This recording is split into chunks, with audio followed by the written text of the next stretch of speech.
Hello? Hello po, good morning. Good morning! Magandang umaga. Anong pangalan? Althea po. Uy, ano yan? Screen name mo yan? Yes po. Palakpakan natin mga kaibigan, pinag-isipan. Althea, yung normal na spelling po? Yes po. Althea. Para mo kininsulto ah. Oo. Kailangan mo talaga i-spell na. Bakit? Hindi mo alam na kaya kong i-spell? Loko to Ikaw guys, pa ba? Na-award ka nga ng famas Papa Jackson. Guys, Congrats! iniinsulto ko guys, pang pamas to, tapos ginaganon tayo. Hindi tama to. I'm sorry. Yak! Ang dayi. Apakahambog. Anyways, si Althea ay ilang taon na ma'am? 32 po. 32. You're calling from where po? Taguig City. Taguig. Anyways. Anong ginagawa sa buhay ni Althea? Working po, BPO. BPO. Ano yan? Off-site or hybrid or ano? Work from home? On-site. On-site. Wala kayong work from home na ano na tawag nito na option ganon? Wala na po eh. Wala. Okay. Pero konti na lang kasi gumagawa niyan, di ba? Usually po, marami pa rin kami.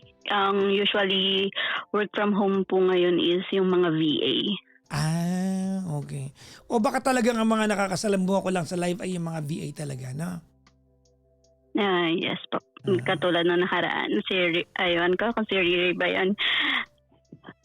Kasi dapat last time ka pa caller, di ba? Opo, kaso medyo alanganin dahil padating po yung husband ko. Siyempre, medyo parinig sa kanya yung dapat Okay. sabihin. So siya yung pag-uusapan natin ngayon? Yes po. Okay, sige. Nayak na gadok. Huwag ka muna umiyak, hindi kayo makaka-relate. Ano ka ba? Baka kunin kang artista, may nanonood sa ating artista. Oh. Para magka-famous din siguro. Huwag na kayong ano ba yan? Ako lang yung may pang-pamas tonight. Sige. Alright. Oo. Sige. Althea. Kwentuhan mo ako, ma'am. Ayun, Papa Jackson, my husband po ako is seafarer po. Mm-hmm. And then, nandito siya ngayon for 9 months now para mag-conceive sana na magka-baby. Mm-hmm. And then, later on, di ko alam na akala ko nagbabakasyon lang talaga siya. Yun pala, may nakilala na pala siya dito, malapit sa amin. Kaya pala siya tumagal ng ganun. And then, sabi niya sa akin, mag-work lang daw siya dito. Suddenly, nalaman ko yung sinasabi niyang nag-work siya. Nandun lang pala siya sa girl. Ayun. Yung akala ko, gusto niyang bumuo kami ng family pala. Meron na siyang mas binubuo yata. By the way, 7 years na po kaming married. Nakabuntis, hindi. Nabasa ko lang yung comment, hindi naman po nakabuntis. Althea, you're not supposed to read the comment section while having a conversation with me. It will dilute the conversation. Yeah. Focus ka lang sa akin. Huwag ka manood ng live. Dito ka lang. Akin ka lang. Madamot ako pag naka-live. Sana all. Makasarili. Sana. Tapos ayun po. Sorry, nanginginig ako. Di ko alam You kung have been, paano let me ask questions. You have been together for how long now?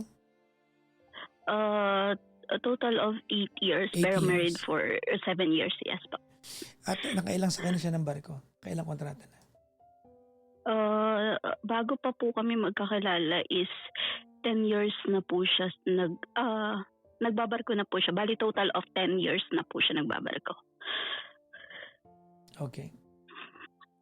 So sa loob ng 7 years na mag-asawa kayo, nakailang sakay na siya? Siguro po may 8 or 10 kasi usually 6-7 months yung kontrata niya. Tinatanong ko to kasi I have a stupid question to ask you. Yes po. At some point in the past, in all the years na magkasama kayo at nagbabarko siya, did you expect this to happen? Hindi po kasi Christian po kami eh. Okay. So, Mas masakit to kasi parang, di niya ba? yun. Oh, okay. Okay.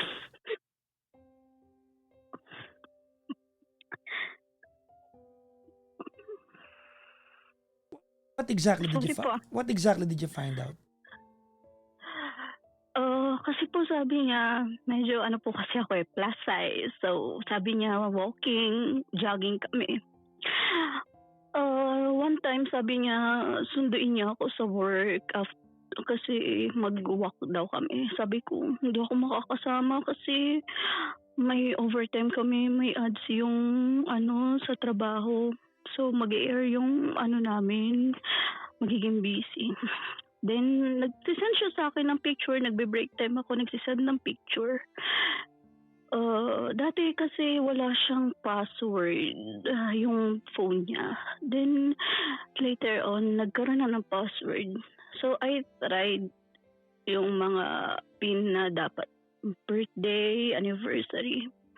Then, na-open siya.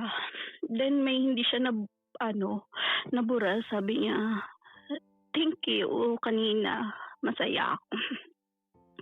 Kailan kaya ulit?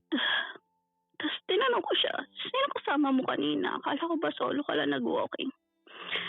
Ayun, nag-explain, naganto, ganyan, may girl. Kasi pinilit ko po talaga kasi sabi ko, hanggang sa, kaya ako siya napilit dahil syempre may word of God na may na, kaya ako lang siya napaamin. Then ayun, sabi niya meron nga raw po. Then when did you find out about this po? Parang last May. Ito lang May. Yes So po. 2 buwan pa lang mahigit. Yes po. When you found out nung May, gaano katagal meron sila? Tinanong ko po, sabi niya last year daw, nakakausap niya lang daw. Then first time lang daw nila nagkita nung nag-walking sila. Did you believe that? No po. Kasi sabi niya nag-work siya dito eh. Nag-part-time po kasi siya eh.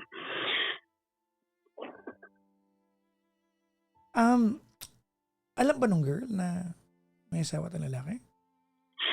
Minessage ko po. So, sobrang galit ko po. So, sobrang inis ko. Minessage ko po yung girl. Sabi ko, alam mo ba na may asawa? Sabi niya, alam niya naman daw. Nag-go to talk lang daw sila about religion, about life. Kaya lang daw siya sumama. At saka, may asawa po yung girl. Nasa Canada daw po. Sabi niya, may asawa akong tao, ganyan. Sabi ko, may asawa kang tao, bakit ka sumama? Anong meron para hindi pa ba sapat na nagme-message pala kayo last year pa? Ayan po. Okay, what else did you find out? Kasi ganda I'll tell you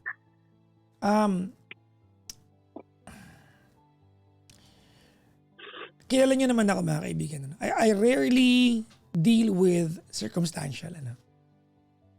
But sa puntong ito, madali kasing it's very easy to blur what we know tonight and what we assume. So I want to know exactly ano extent ng inamin sa'yo ng asawa mo. Ano po, sorry po, hindi ko na po Ano eksaktong inamin sa'yo ng mister mo? Kasi, wala daw naman po nangyari pero sorry. wait lang ma'am, no? When you caught him na nag-walk sila nung girl, according to your husband, it was the first time that they are out together.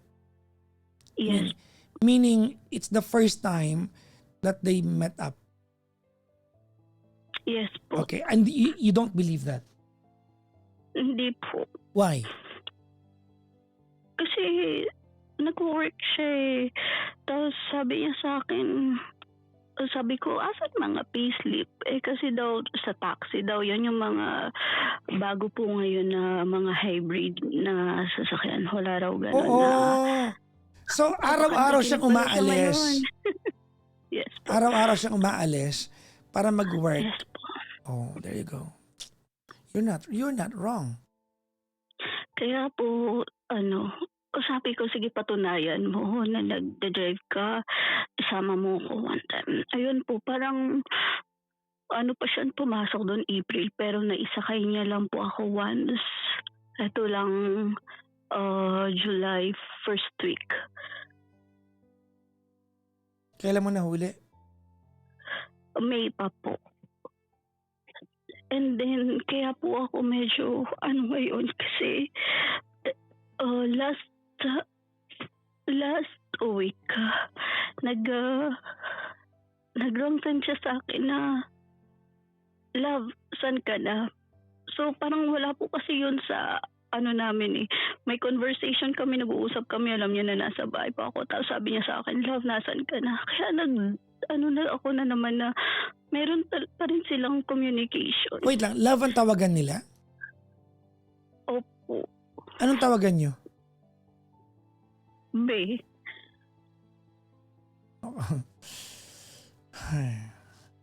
Okay.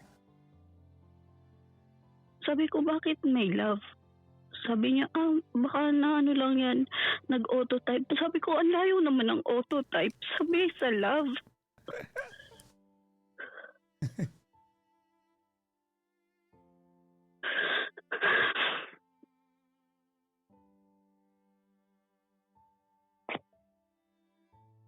Ayaw niya na po kasi pahawak sa akin yung phone niya. Kaya parang hindi ko mabalik yung tiwala kahit pinipilit ko po. Parang ako pa yung kailangan umiwas ng tingin pag mag-open siya ng phone kasi hindi niya yung open eh.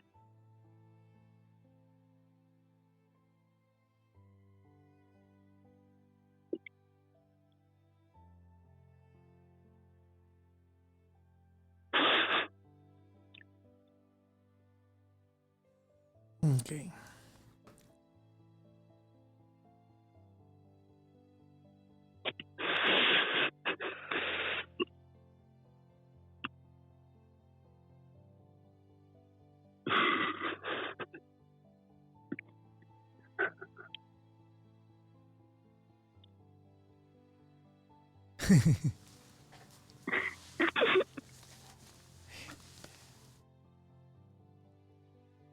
Ayun, yung ko lang po dito is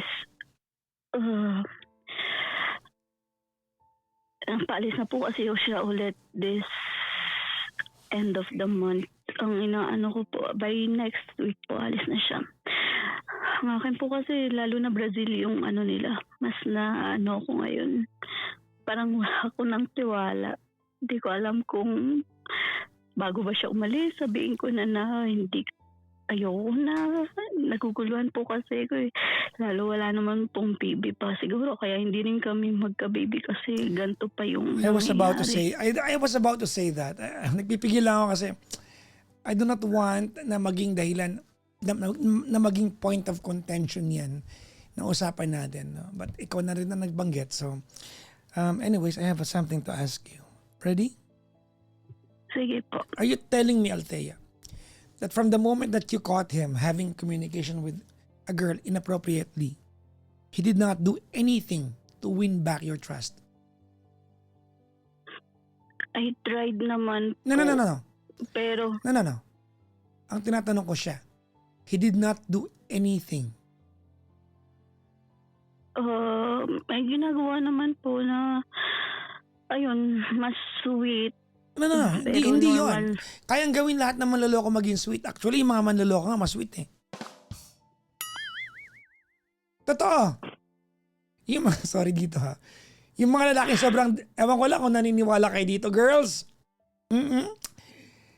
Yung mga lalaking all of a sudden nagiging detailed, yung hindi mo tinatanong, minsan nakakaduda yun. Exactly what happened to you, di ba? Nagpapadala ng update nang hindi mo tinatanong. Tama? Opo. There you go. Anticipative kasi mga lalaki sa part na yan. Because men have logistical brains. I'm not saying all, I'm just saying generally.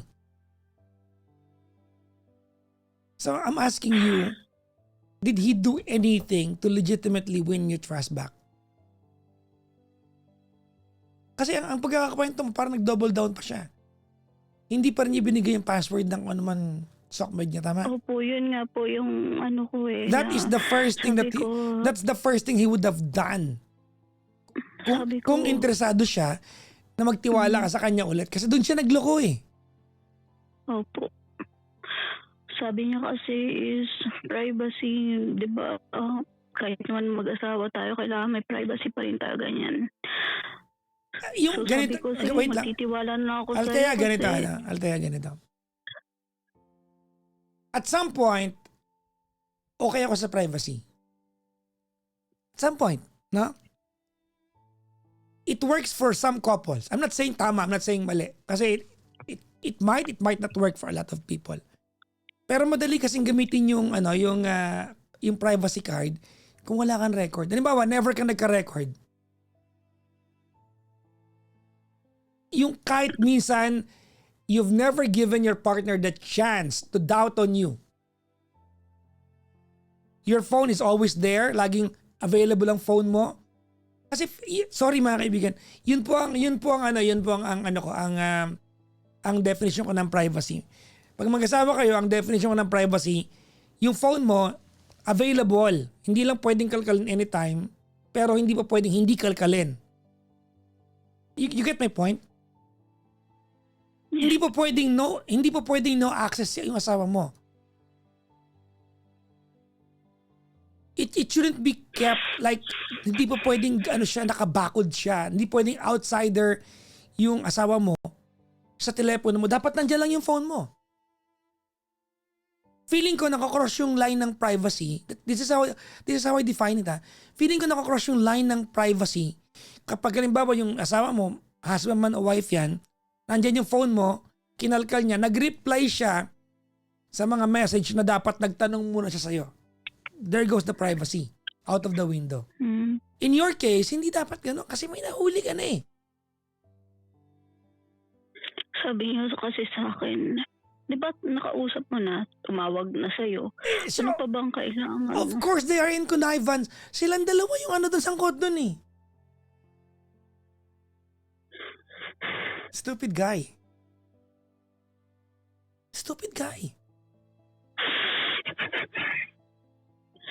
Sobra ako nagtiwala kasi Christian kami. Sabi ko, we pray every day for 1 hour. Yung family mo, family ko. Hindi ko alam kung paano pa ba yung hula. Ako nakita mo ako, bahay, trabaho, pamilya mo, mas marami pa akong oras. Sa loob ng 7 taon, hindi mo ko nilayo sa pamilya mo. Sabi ko, Mami, walay naman tayo. Kung sa pera, mag-share ako kung hindi mo kaya ng solo. Hanggang ngayon, nandito pa rin ako sa pamilya mo kasi nasabi mo walang kasama yung mga magulang mo. Inawa mo akong tamad sa 7 taon. Gusto mo paglutuan kita, pero hindi ko magawa kasi pag ako magluto, may masasabi sila sa akin, hindi ganito, ganyan. Parang ang hirap kumilos.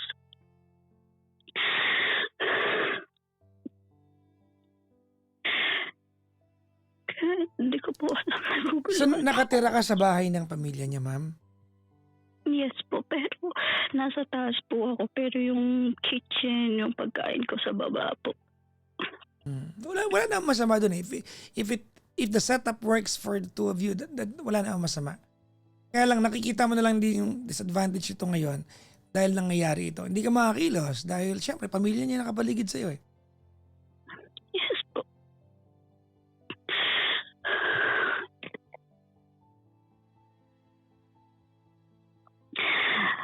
Ewan ko po, I tried na magbalik abroad na lang din po ulit. Pero sabi ko, parang gusto ko muna yung kung mag-e-end ba kami bago siya umalis kasi nag-a-apply na rin ako abroad. Di ko po alam, naguguluhan pa ako.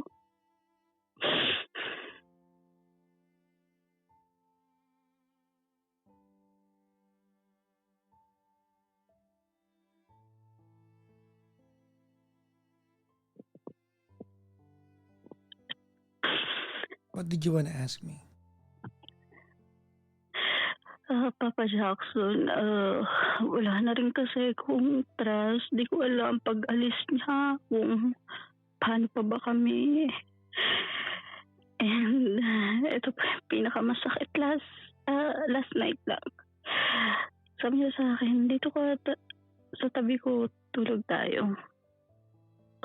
Sabi ko, hoy, magkatabi na tayo. Ano pang sasabihin mong tabi kayo matulog? Kaya parang pinipilit kong anuhin yung utak ko. Ba't ganito yung mga ano? Wait. sabi niya, Wait. Ulitin mo yan. What was that? Sabi niya, kagabi, halika dito, tabi ka. Sa tabi ko, tulog tayo. Kaya sabi ko, huy, magkatabi na tayo. Bakit mo pa ako anuhin ng tabi tayong matulog? Wait. Over text or verbally? Hindi po. Magkatabi po kami. Tulog siya. Tapos ganun yung ano niya. Sabi niya, hindi naman natin alam kung ano yung papanaginipan natin. Kaya parang nag-away na naman kami. Siguro overthink ako. Sa part na yun, ma'am, di kita makampihan kasi panaginip yan eh. Kasi mahirap yan. Slippery slope yan pag kinampihan kita dyan. Siyempre panaginip yan. Ang hirap nga naman pagtanggol yung panaginip yan, ma'am. But that's beside the point. Nagka-meaning na lang yan ngayon kasi nga may pinanggagalingan ka na. Yan nga po sabi nga na parang lahat na lang ba ng gagawin ko, lahat na lang ba ng puro ganyan. Para siya pa yung galit sa akin na masyado daw akong maisip. Mm-hmm.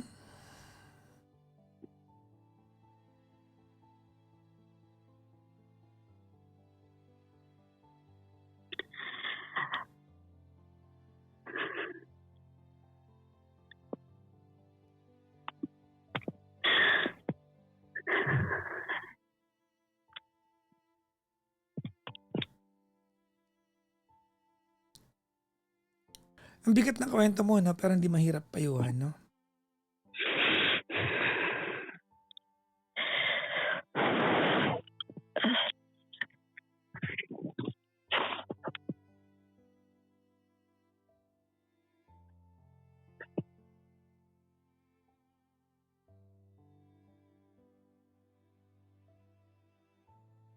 I'm sure you have a pretty good idea of the possible outcome of our conversation. If you know me over the years, you know exactly yung thought process ko dito. I'm sure you know exactly what I'm going to tell you. Yes po, But I can defend to you exactly why I'm going to say what I'm going to say. Do you want that? Yes po. Okay. Number one, kasi gusto mo na makipag-iwalay. Hindi dahil lang gagaling sa akin to kasi matagal mo nang iniisip yan. For several times kanina, nabanggit mong Christian po kasi kami. And a lot of your pain is coming from that pronouncement na when you said that kasi ang hirap maniwala na kayang gawin ng asawa mo to. You know, when you have a very high expectation sa isang tao, mas masakit kapag na-break nila yung expectation mo kasi you've put them on a pedestal. Kaya yung betrayal parang double eh.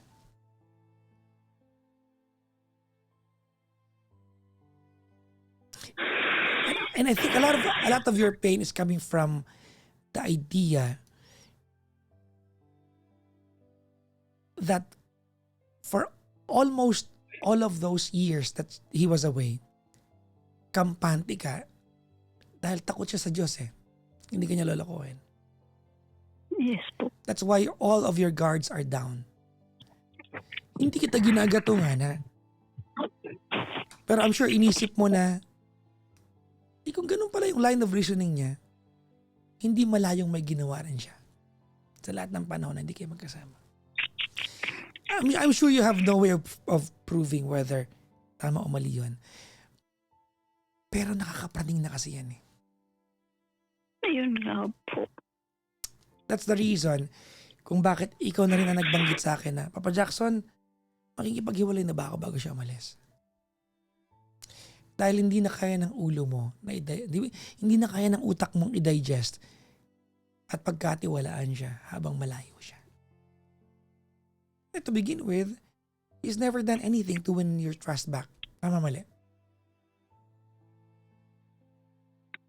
Tama po. There you go. Sorry ha, pero kasi pag lalaki nagkamali.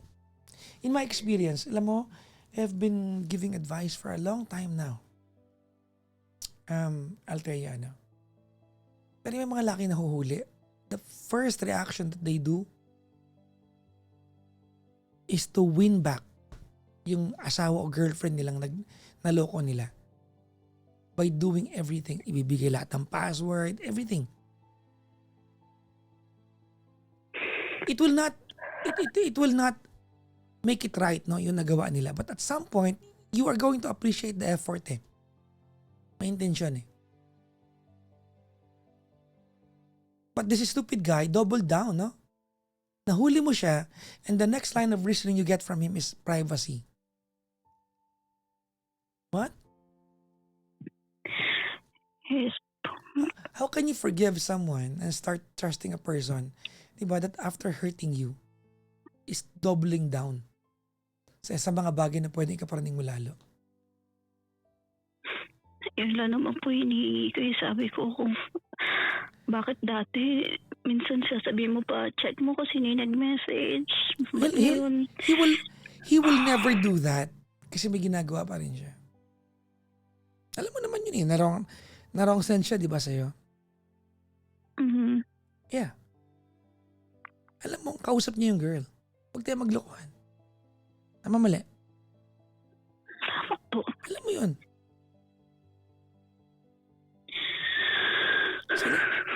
Sila pa rin, nakikita pa rin yan.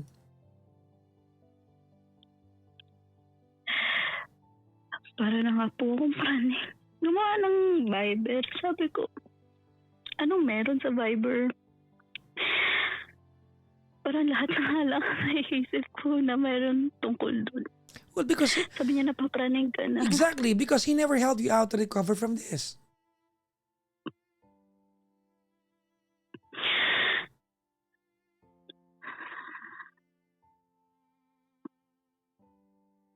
He never helped you out to recover from this.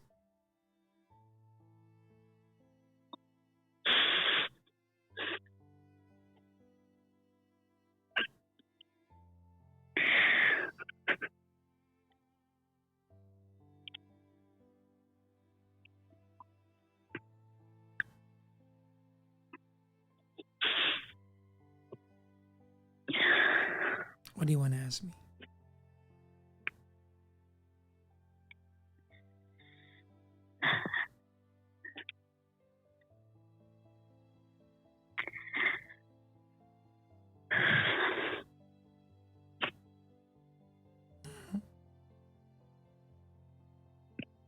Actually, wala ka nang dapat tanong sa akin eh.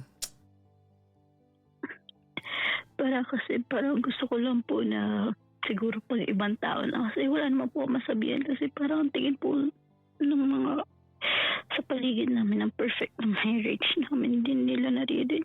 Wala kasi silang na hindi kami okay. Kaya parang ang hirap. Mhm. sa mga nakapaligid sa amin na humingi ako ng advice. And then sa parents ko, ang hirap din kasi paano kung maging okay kami, patawarin ko. Ayoko na sila galit pa. Ako, okay na. Kaya po, parang sabi ko, sige nga, try ko. Kala ko kasi, ayun, sabi ko, gusto kong sa l- ganito po, kung may mga makita ako na makapag-advise sa akin.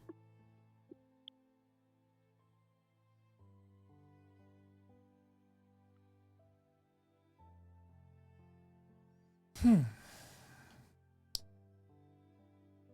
Hindi ko alam kung dapat ka hindi ko alam kung dapat ka pa magtanong sa akin kasi alam mo na gagawin.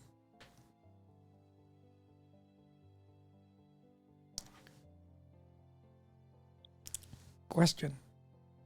When do you plan to end it?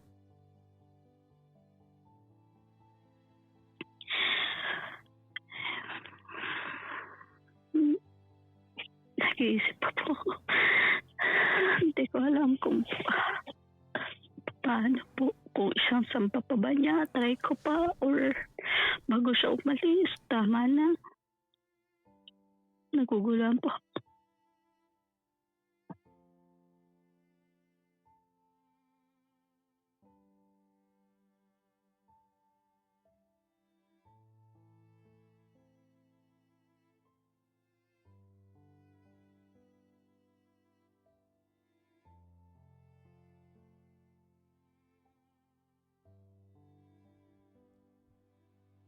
Do you need my advice?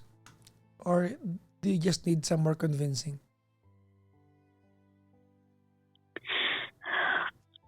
Siguro po yung advice na kung ano po talaga. Kung ano po yung tama akong gawin. Asan nanay mo? Nasa province po. Is there any way that you can have a different residence? Ano po? Mayroon bang ibang paraan para iba yung tahanan mo pag alis niya? Pwede naman po mag-boarding. Yes, that's the first step. Um, hindi ko alam kung dapat kong sabihin siya makipag-iwalay ka na. Because I think a big part of you still wants to fix this. Yes po. Sadly, your husband is not cooperative. And I don't think there's enough convincing I can do tonight para makapag-desisyon ka kasi kahit sabihin ko maghiwalay na kayo at nandiyan ka umuwi, it will, you will always have a cloud, di ba? A dark cloud looming over your head. Kasi nandiyan ka eh. Kaya, So, I hope you stand your ground tomorrow or later to tell him that you want to live somewhere else. Malakas loob niyang malakas loob niyang gaguhin ka niyan kasi andiyan ka sa bahay nila.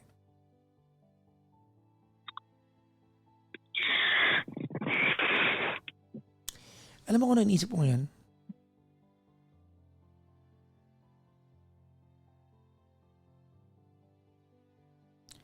Alam mo kung ano?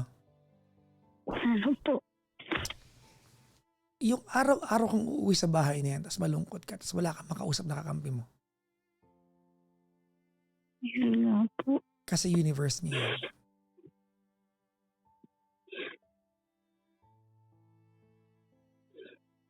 Diba? So, pag alis niya, sabay kayong umalis.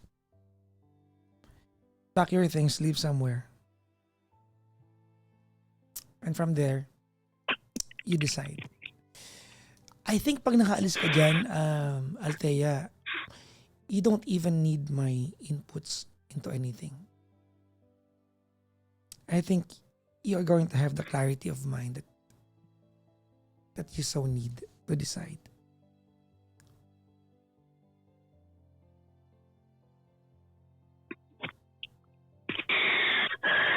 kasi kaya hindi rin lang po ako tinatakot na kasi ako na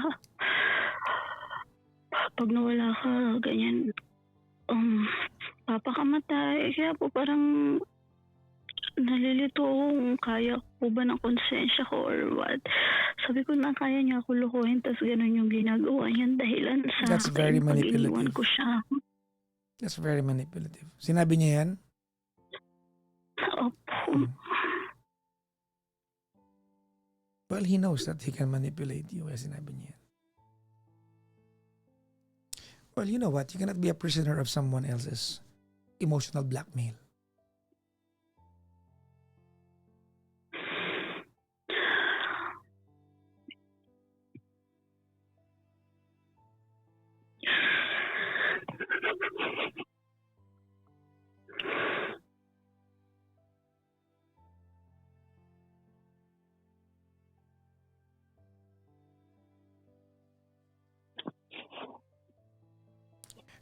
If anything, I hope you can stand your ground.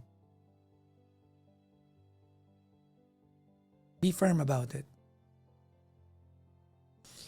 Bago may kabaliw yung ginagawa niya sa'yo. There's a very, very high likelihood, Althea, that you are going to lose your sanity in the process. Because he's not helping you out.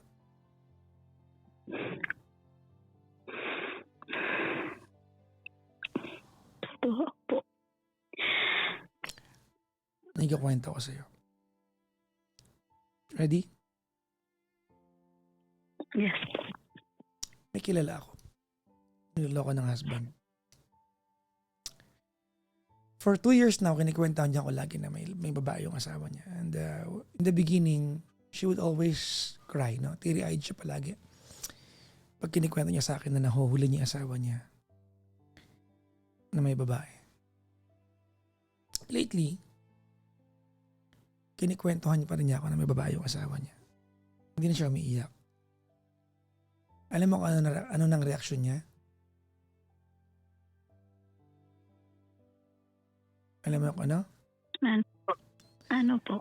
Sinasabi na niya na hayaan mo siya. Gawin niya gusto niya basta sa akin siya umuwi. And somehow, pag sinasabi niya sa akin yon, alam mo mixed emotions ako. Kasi number one, I know that at some point, she's better. Very unfair, pero she's better kasi she was able to cope in the wrong way, but a part of me is sad for her because she lost herself in the process. What used to be wrong and unacceptable sa kanya became acceptable, became a way of her life. So nalulungkot ako pag tinitignan ko siya at kinikwento niya sa akin. She lost her ways.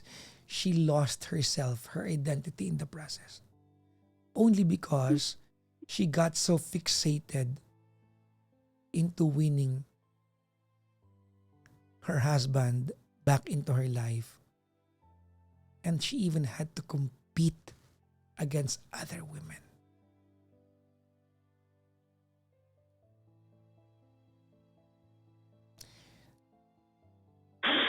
And I think if you don't do anything about it, papunta ka doon.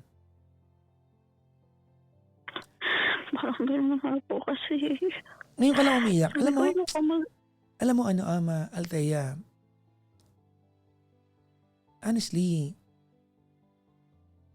women, you have the uncanny ability to negotiate with pain, convince yourself about the pain, and believe your own interpretation. Babae lang kayang gumawa niyan. Only women. You have that uncanny ability. Hindi kayang gawin ng lalaki yan. Yung iiyak kayo, tapos hanggang sa maging goal nyo na. Di na love, no goal na lang. Only women can do that. And some men, including your husband, predatory enough to see and exploit yung kahinaan nyo na yan.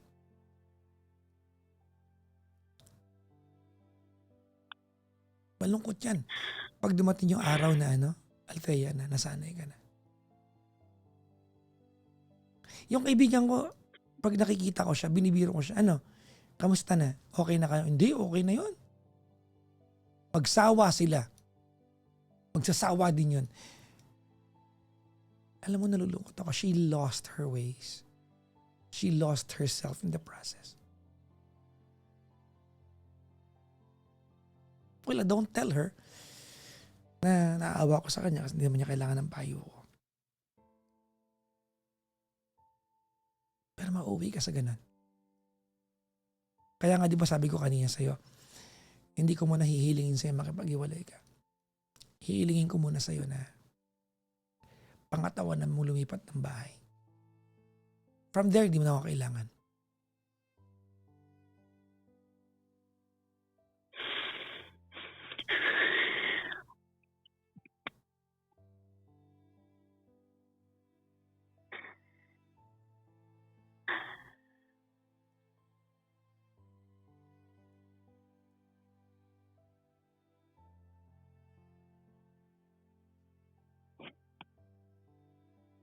I want you to figure out the answers and the things you need to do on your own.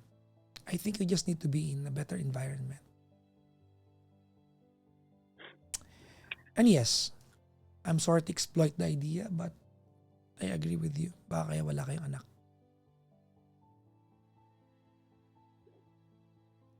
Maybe it's not meant to happen. Siguro po, kasi galing ako sa broken family, kaya sabi ko, hindi ko gagawin yung weakness ng mama ko na makipaghiwalay ng ganun-ganun lang. No. Yung pala, dadating din ako sa point na ganun. Althea, excuse me. Nakasuko-suko pala. Excuse me. It's not a weakness.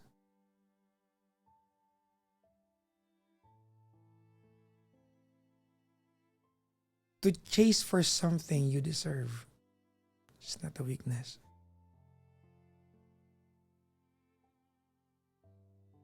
It's a strength. Life will happen once to you. There's no reset or rewind button sa buhay mo.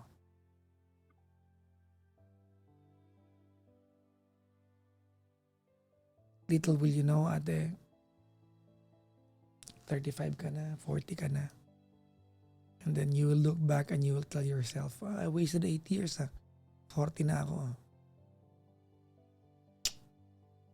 Nasanay na ako niloloko ng mister ko. By then, you have wasted 8 years of your life. Time is the most valuable commodity in the world. Time. You are never ever gonna gain back wasted time. Never.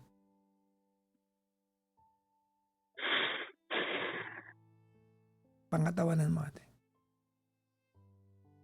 Hindi ko sinasabi maghiwalay kayo, ha? I just need you to be out of that environment for now. Malay mo, bigla siya matauhan. And from there, tingnan mo kung kayong pa rin patawarin. Baby steps tayo. Okay? Yes po. Sabihan mo ako kung kailangan mo ng tulong sa Lala Move.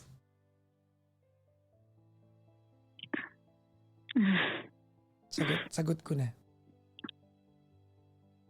Mga 1.8 lang naman yan eh. Gusto mo? Padalang kita 1.8. Thank you, Papa.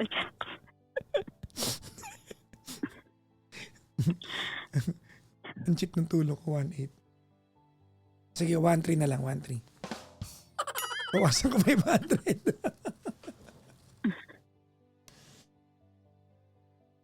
I hate that there's a possibility that one day matulad ka dun sa kaibigan ko. Ano pa, kada nakikita ko siya nalulungkot ako.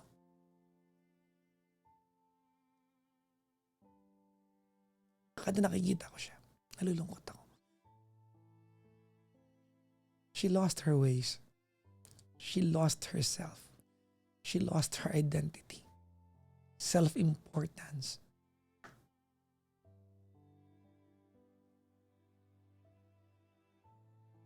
Because she is just fixated with one thing. And one day, magbabago rin yung asawa niya at mag-asawa rin. You're wasting a lifetime kung ganyan yung mindset mo.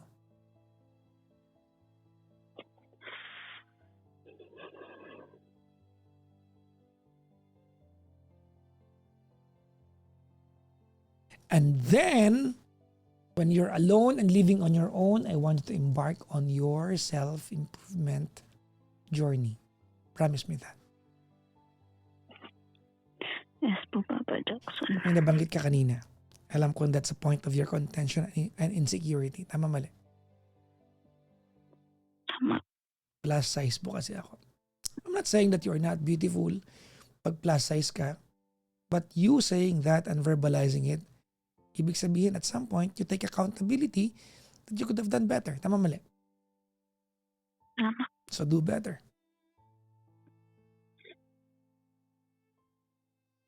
Yes.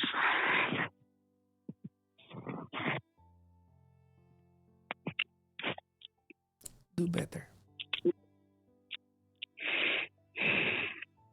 Yes.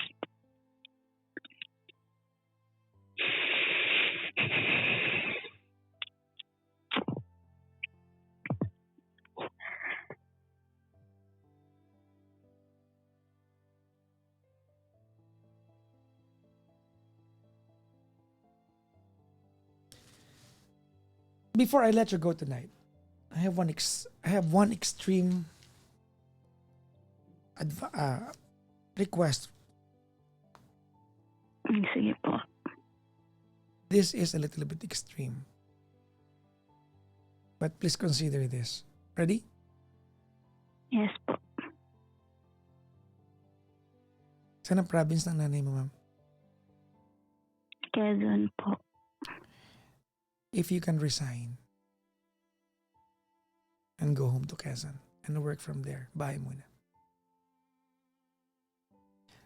I want you to look at things from the perspective of your mom. I'm sure she has a lot to tell you.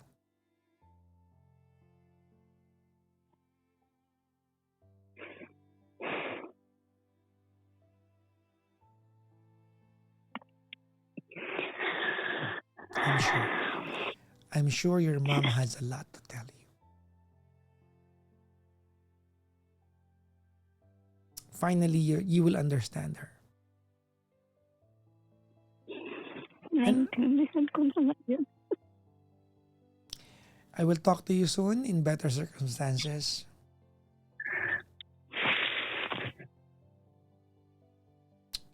Okay? Yes po.